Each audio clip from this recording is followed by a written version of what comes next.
O lítio é um elemento químico que pertence ao grupo dos metais alcalinos. É um metal leve, de brilho prateado, encontrado principalmente em rochas magmáticas da crosta terrestre. O híbrido de lítio é fonte de hidrogênio e os cloretos e brometos são utilizados em sistemas de refrigeração. O carbonato de lítio é o composto utilizado de forma terapêutica na psiquiatria. Desde a antiguidade se utilizavam águas alcalinas, em cuja composição havia lítio como proposta terapêutica para algumas moléstias, como quadros de mania. Em 200 a.C., Galeno prescrevia banhos em fontes alcalinas para seus pacientes agitados ou eufóricos. Spas no norte da Itália eram conhecidos destinos para esses pacientes. E pouco mais de 2.000 anos depois, descobriu-se que essas águas eram ricas em sais de lítio. José Bonifácio de Andrade, governante do período do Brasil Imperial e cientista, em suas pesquisas na Suécia, encontrou compostos minerais até então desconhecidos. Um desses, chamado de betalita, apresentava em 4% de sua composição um metal alcalino até então desconhecido. Berzelius, um químico sueco, batizou esse novo metal de lítio, e depois o químico britânico Humphrey Davy, o primeiro a isolar este mineral, mudou seu nome para lítio. O nome lítio deriva da palavra grega litos, que significa pedra, pois até então se acreditava que ele só estava presente em pedras. Mais tarde foi detectado também em plantas e organismos animais. A utilização terapêutica inicial do lítio foi em 1840, na forma de carbonato, destinando-se ao tratamento da gota e das doenças consideradas na época associadas ao excesso de ácido úrico no organismo. A hipótese para essa aplicação terapêutica decorreu da observação de que o carbonato de lítio dissolvia o ácido úrico em estudos in vitro. A partir de então, o uso do lítio se expandiu, tornando-se indicado, mesmo sem embasamento científico, para o tratamento de uma gama de enfermidades e como promotor de saúde. Posteriormente, foi amplamente utilizado em elixires, tônicos, águas e cervejas, e até mesmo como um substituto para o sal em pacientes cardiopatas.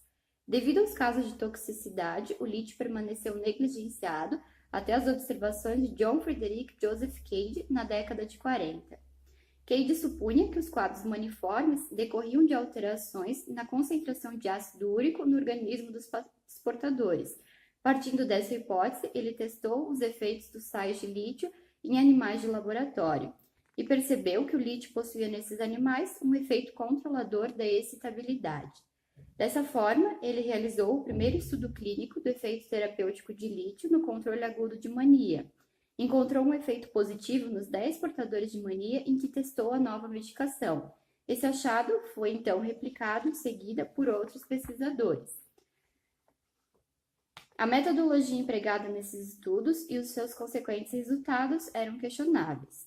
A primeira evidência a favor do efeito profilático da litioterapia surgiu com a observação de 88 pacientes, os quais haviam sofrido pelo menos 2 episódios de mania num período de 2 anos, ao longo de 6 anos e meio. O número de episódios sofreu uma redução, em média, de 87% em relação à evolução prévia ao lítio. O lítio também tem sido empregado com sucesso como antidepressivo ou para potencializar os efeitos de outros antidepressivos. Alguns estudos ainda sugerem efeitos terapêuticos no tratamento do transtorno esquizoafetivo e até da esquizofrenia.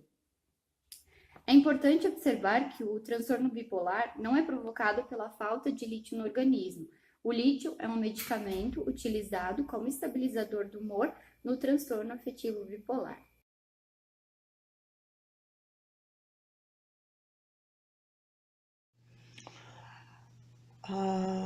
O mecanismo de ação do lítio e a inibição da formação do inositol trifosfato e a interferência com a formação da AMP cíclica.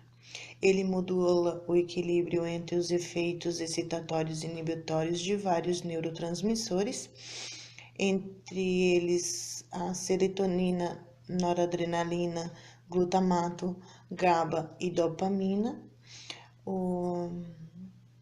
O lítio, ele estabiliza a proteína heterotrimérica, que é composta pela proteína G, que está intermediária entre os receptores sinápticos e os segundos mensageiros intracelulares.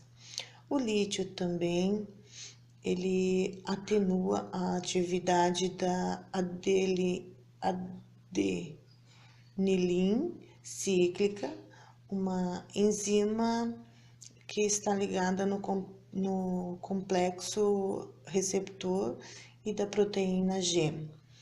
O uso do lítio no tratamento de transtorno afetivo bipolar, ele se tornou a medicação mais eficaz do tratamento, segundo os estudos. Os principais estudos mostram que o lítio tem um resultado positivo no controle de mania aguda.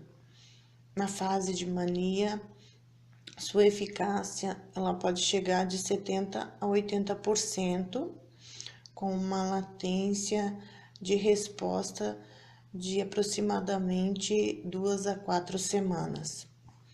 Estudos comparados com outras medicações, como o carbamazepina e o Voltruato, nesta fase mostra resultados bem superiores para o lítio, principalmente quando os sintomas de mania estão clássicos, que estão bem presentes, como o humor eufórico e de grandiosidade. A mania, demais estudos envolve vários medicamentos, como o uso possível para o tratamento de transtorno afetivo bipolar, evidencia o lítio como o mais adequado com relação a custo e benefício, sendo que os outros se tornam mais caros. Na avaliação laboratorial, sempre que se prescreve o lítio, deve-se manter em mente o seu uso será prolongado, provavelmente para a vida toda, caso ocorra uma boa adaptação, o controle, eficácia dos sintomas do humor. Então, quando ele se torna mais indicado ao longo prazo, ele tem mais eficácia. E a frequência dos exames complementares varia dependendo da evolução, das eventuais alterações que exigem avaliação de tempo mais curto. E esse tempo seria necessário para esse controle mais rigoroso, seria de 3 ou 6 meses, seria já o suficiente, porque pacientes como, por exemplo, com bradicardia sinusal, ele já não pode fazer mais o uso do lítio. E o lítio, como ele tem uma janela terapêutica bem menor, ele é considerado um produto, uma medicação mais tóxica, então é necessário fazer esses exames com mais frequência.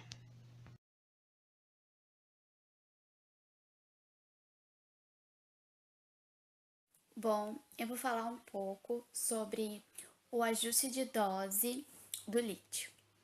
A dose de lítio necessária para manter um nível sérico terapêutico depende da idade, peso, medicações em uso e condições clínicas associadas. O manejo de efeitos colaterais pode requerer o ajuste de dose em limites inferiores do nível terapêutico preconizado. Em condições ideais, a dose inicial pode variar de 600 a 900 mg ao dia, dividida em 2 ou 3 tomadas. A dosagem sérica deve ser medida sempre a partir do 5º dia do início do uso ou do ajuste de dose, tempo necessário para obtenção de steady state, o incremento de dose deve ser feito baseado na litemia até obtenção do nível terapêutico. Após atingido esse nível, a litemia pode ser feita a cada 2 ou 3 meses se não houver intercorrências no período. Indica-se a manutenção de uma litemia de 0,8 miliequivalentes para tratamento de quadros de mania agudo, estados mistos e ciclagem rápida. Litemias inferiores a 0,8 miliequivalentes podem ser suficientes no tratamento de episódios depressivos do transtorno afetivo bipolar, bem como na fase de manutenção e prevenção de recorrência de episódios afetivos. O início terapêutico pode levar até 3 semanas para ocorrer, mas em geral melhora significativa ocorre entre 7 e 14 dias de uso em dose adequada.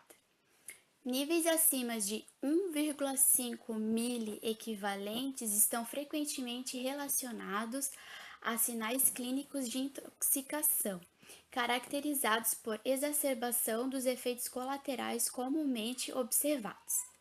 Acima de 2,0 miliequivalente, as alterações podem ser graves, com risco de arritmias cardíacas, estados confusionais, ataxia, convulsão, rebaixamento do nível de consciência e coma.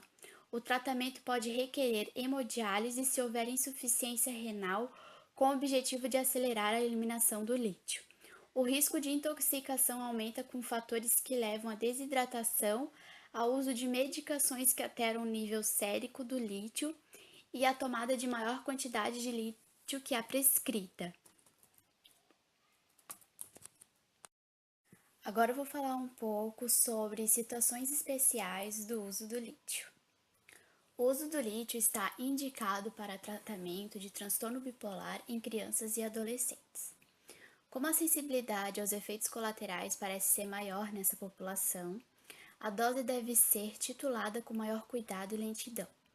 Em idosos, além de compartilhar a maior sensibilidade a efeitos adversos e terem maior dificuldade de tolerância à medicação, deve-se cuidar com o maior risco de alterações clínicas que levam à desidratação e interação medicamentosa que potencialmente alteram os níveis séricos predispondo à intoxicação.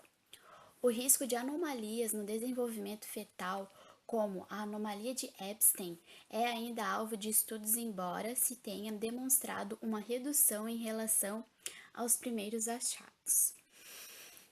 Com os cuidados e monitoração fetal e materna, não há impedimento ao uso de lítio durante a gestação, principalmente após o 3º trimestre, e em casos mais graves.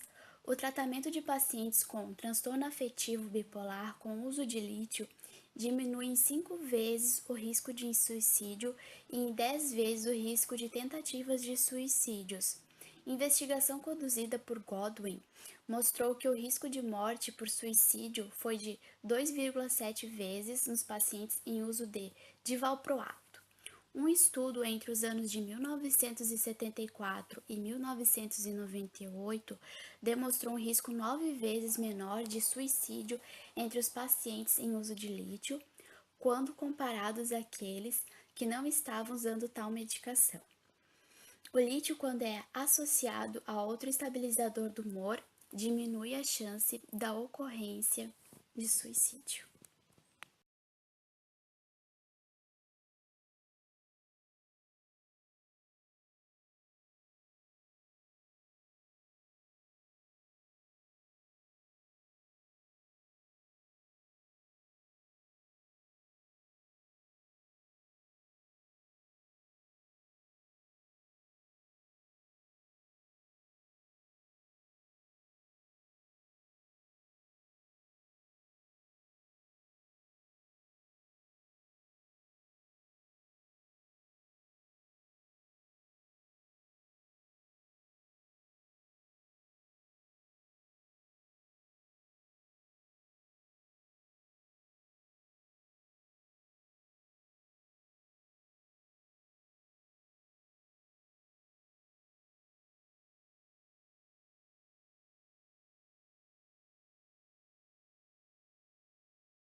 que...